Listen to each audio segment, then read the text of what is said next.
lang.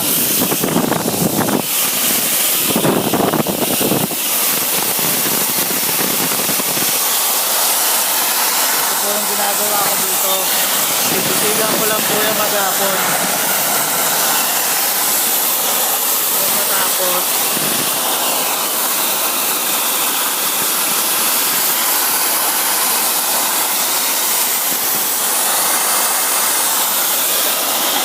ito po yung machine ko dito.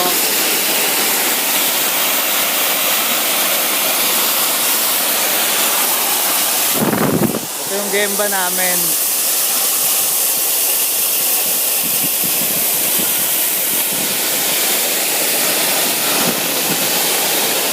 At yung pinakamamahal kong electric fan.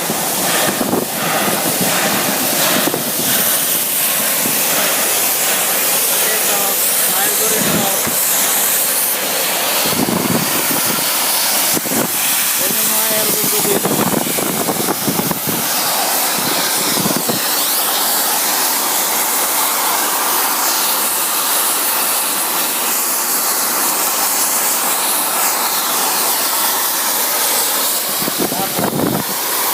Wala ka nang gagawin. Hintayin mo lang mag alas 5.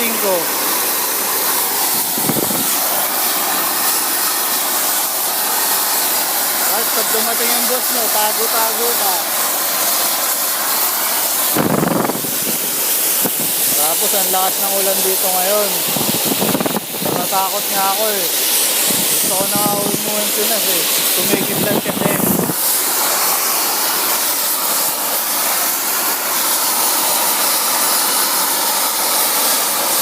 Sige, yun lang po. Bye-bye.